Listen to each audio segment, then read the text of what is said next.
Hello मेरे प्यारे बच्चों, आज हम लोग मैथ में त्रिकोणमिति में पढ़ेंगे और इसके पहले 8.1 के पहले सवाल हम करा चुके हैं। इसके पहले की वीडियो अगर आप देखेंगे तो उसमें इसके पहले के सवाल आपको मिलेंगे। आज हम क्वेश्चन नंबर 10 पढ़ाएंगे। क्वेश्चन नंबर 9 को हमने ब्रेक किया है क्योंकि क्वेश्चन नंबर 9 इसके पहले जितने सवाल लगाए हैं वैसे ही लगेगा। उस क्वेश्चन को आप प्रयास करेंगे, अगर नहीं लगेगा तो हम उसको बताएंगे। चलिए क्वेश्चन नंबर 10 देखिए।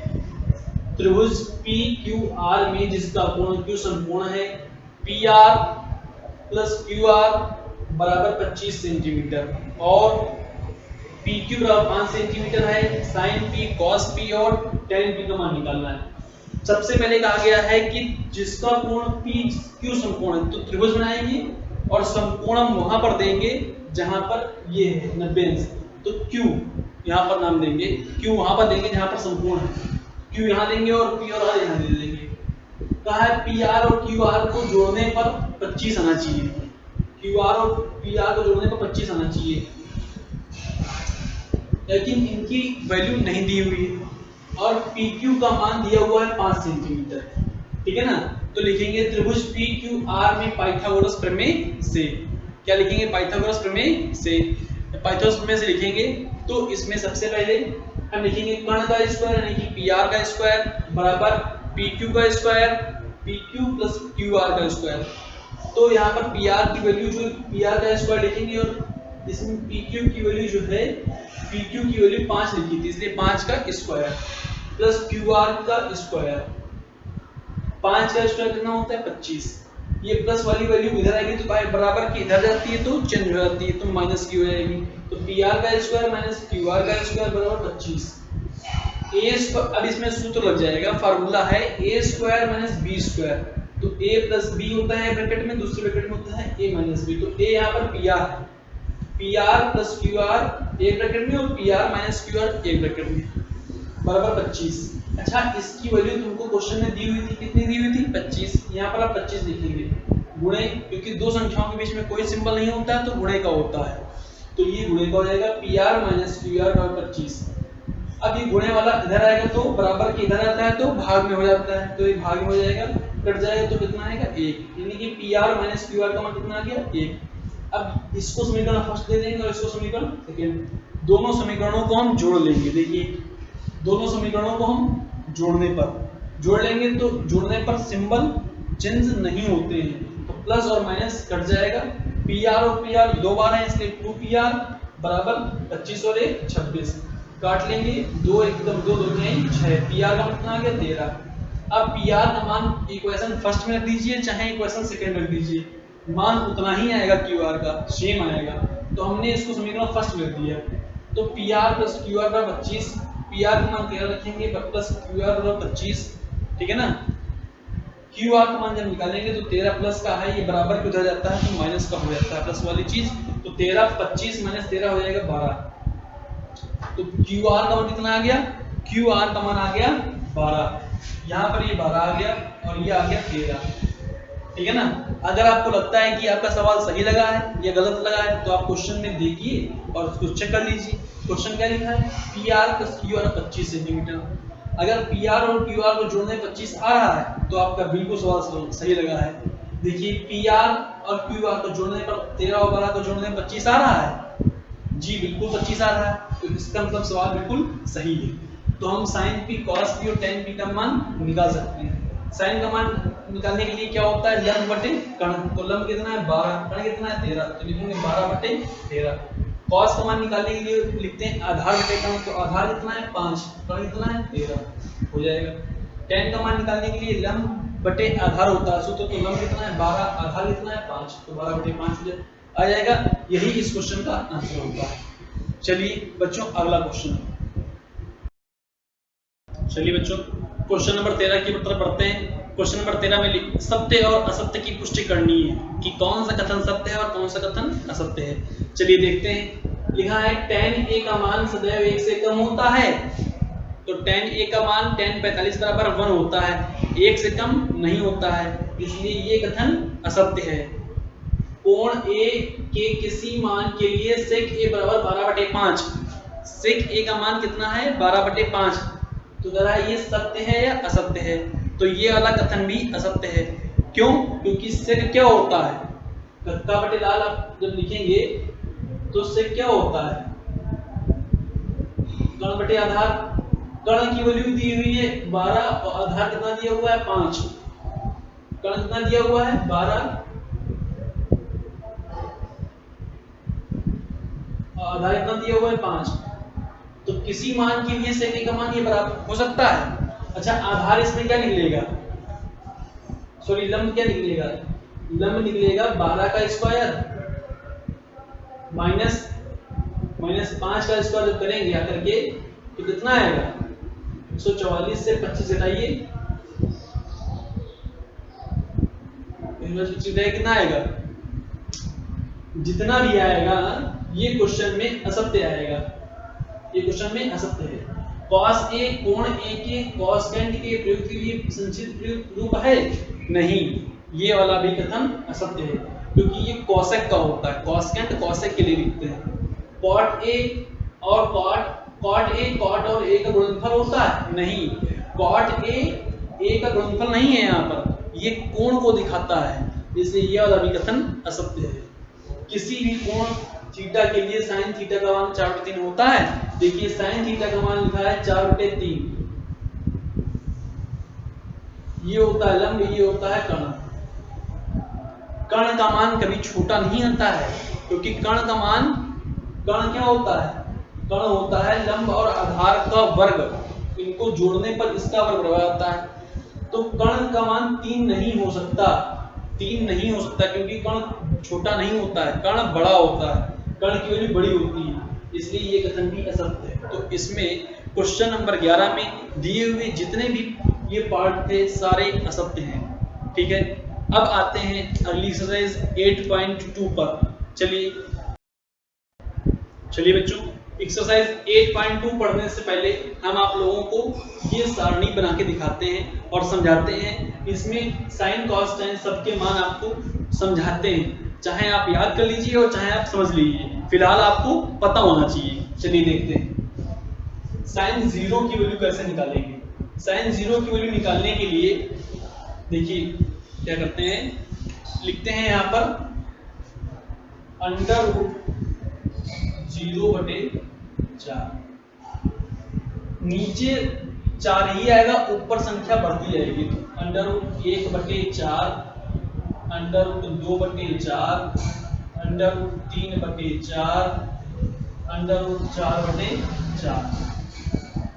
और जब cos की वैल्यू लिखेंगे तो उल्टा कर देंगे वहां से, अंडर रूट 4/4, अंडर रूट 3/4, अब उल्टा आ रहे हैं, under root 2/4, under root 1/4, under root 0/4।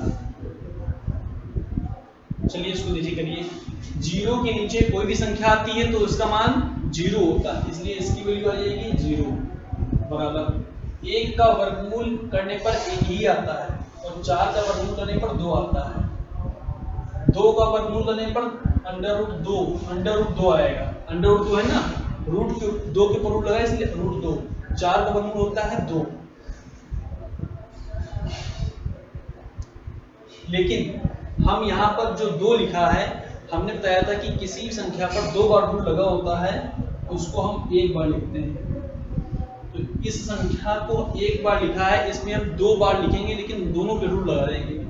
ये लिखने पर कोई गलती है क्या?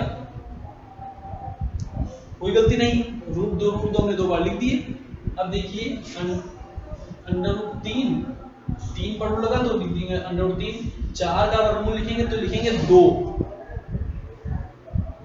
यहाँ पर 4/4 लिखा है, कट जाएगा तो 1 ही आएगा, और 1 का वर्गमूल 1 ही होता है। अब यहाँ पर उल्टा कर दीजिए 1, अच्छा इसको देखिए तो साइन 0 की वैल्यू कितनी आएगी 0, cos 30 की वैल्यू 1/2 सॉरी, और cos 45 साइन 45 की वैल्यू कितनी आएगी, साइन 0 की वैल्यू 0, साइन 30 की वैल्यू 1/2, साइन 45 की वैल्यू कितनी आएगी, रूट 2 से रूट 2 कैंसिल कर दो तो 1/√2 आएगी, और इसका मान साइन 60 का मान आएगा अंडर रूट 3/2, साइन 90 का मान आएगा 1। अब इसको उल्टा कर दीजिए, 1 √3/2, 1/√2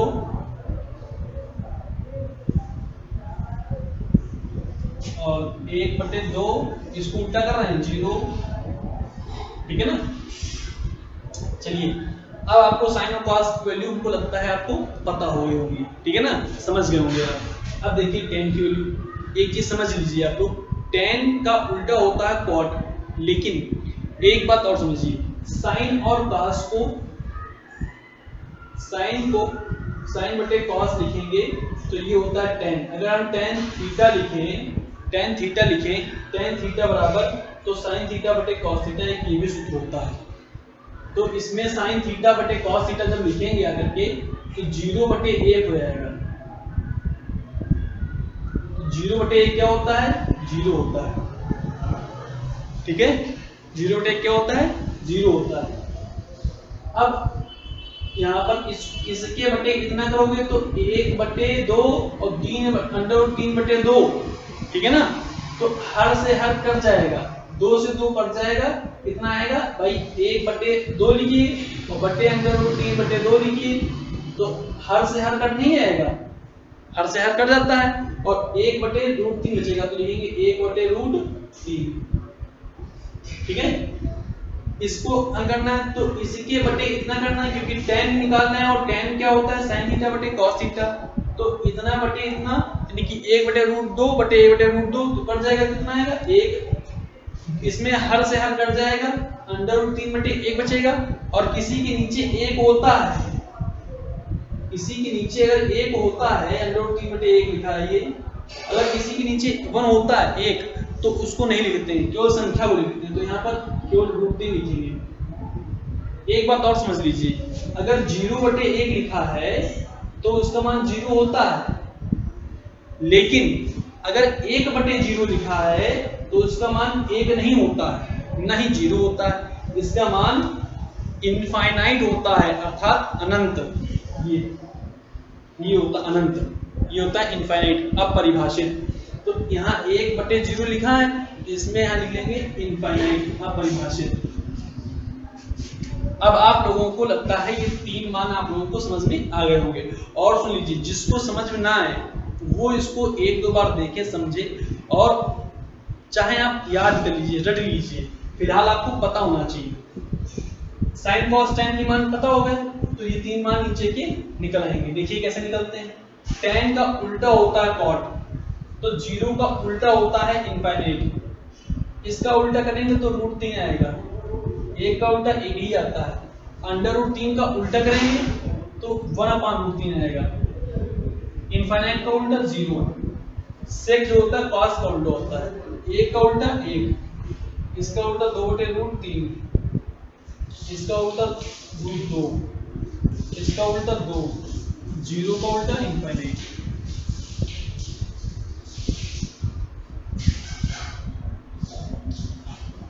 देखिए cosec sin का उल्टा 0 का उल्टा इनफाइनाइट, 1/2 का उल्टा 2, √2, 2/√3, यहाँ पर 1 का उल्टा 1। ये सारणी आपकी बन गई। अब ये आप सारणी आप लोग समझ लीजिए, इसको याद कर लीजिए, ये सारे मान आप लोगों को पता होना चाहिए। जब तक ये मान नहीं पता होंगे तो 8.2 के सवाल आप नहीं लगा पाएंगे। चलिए समझिए।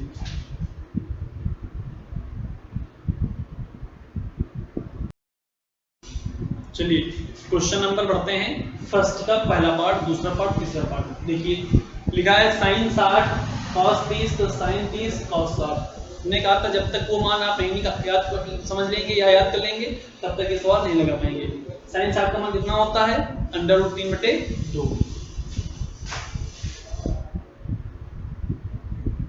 गुणे cos 30 का मान कितना होता है, cos 30 का मान भी √3/2 होता है, प्लस sin 30 का मान कितना होता है 1/2, cos 60 का मान कितना होता है 1/2। तो इसको जब आप हल करेंगे तो √3 की गुणा करने पर 3 आता है, 3/2 प्लस 1 कम 1 बटे 2 दूनी 4, यहाँ पर 4 लिख दीजिए, 2 दूनी 4, ठीक है ना। हर बराबर है इसलिए इसको एक बार लिखेंगे 4, ऊपर वाले को जोड़ देंगे, 3 और 1 कितना आएगा 4, 4 से 4 कट जाएगा, कितना आएगा 1। पहले वाले का आंसर 1 होता है। चलिए दूसरा सवाल देखिए, 2 tan स्क्वायर 45 अंश cos स्क्वायर 30 अंश माइनस sin स्क्वायर 7 अंश। tan 45 की वैल्यू होती है 1 और 1 का स्क्वायर करना है क्योंकि tan का स्क्वायर लिखा हुआ है, प्लस cos स्क्वायर 30 अंश, cos 30 का मतलब कितना होता है √3/2 का स्क्वायर,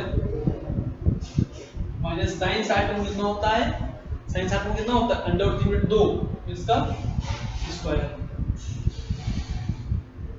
2 1 का स्क्वायर 1 यानी कि 2 एकदम 2 आएगा, प्लस √3 का स्क्वायर करने पर 3 आता है और 2 का स्क्वायर करने पर 4 आता है, √3 का स्क्वायर 3 4, ये प्लस की वैल्यू ये माइनस की वैल्यू प्लस वैल्यू कट जाएगी, तो इसका आंसर कितना आएगा 2। चलिए क्वेश्चन नंबर तीसरे की तरफ बढ़ते हैं।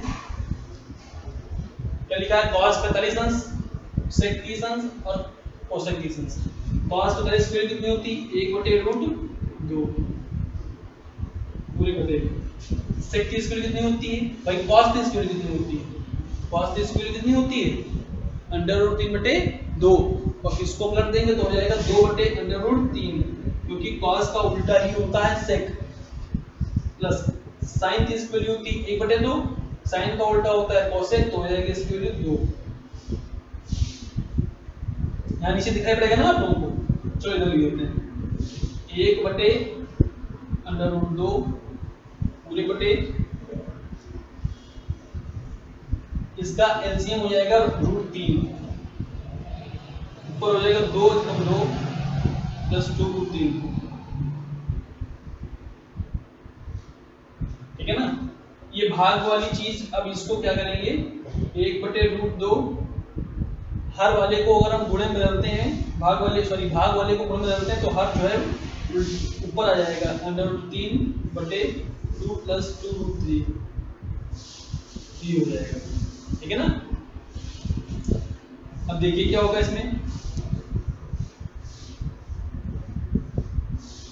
√3/√2 ब्रैकेट में 2 प्लस 2√3, ध्यान करो ना, नहीं इधर होगा, इधर लिखते हैं √3 एकदम √3 बटे √2 2 प्लस √3, √2 ब्रैकेट में 2 प्लस √2√3 ये हो जाएगा। अब इसके अंदर गुणा करते हैं 2√2 हो जाएगा यहाँ पर,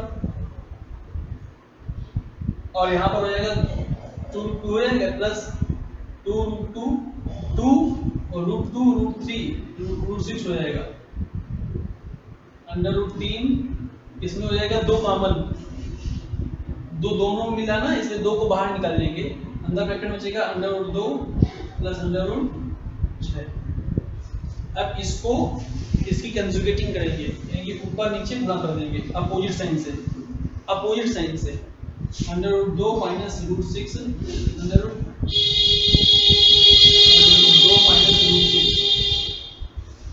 ये इसकी कंजुगेटिंग कर देंगे।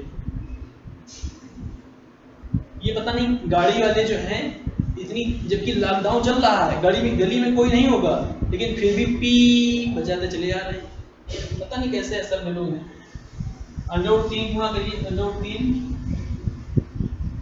√2 माइनस √6 बटे 2, a प्लस बी और a माइनस बी, सूत्र होता है a square minus b square, a का मान कितना लिखा है √2, तो इसका स्क्वायर करेंगे तो कितना आएगा भाई, सीधे सीधे लिख दें, 2 का √2 का स्क्वायर 2 माइनस √6 हो जाएगा, a square minus b square, यानी कि 6, चाहे स्क्वायर पे लिख दीजिए चाहे माइनस बाद में यहाँ लिख दीजिए √6 प्लस √2, √6 प्लस √2, यहाँ लिख दीजिए √6 minus √6 minus root 2 root 6 minus root 2।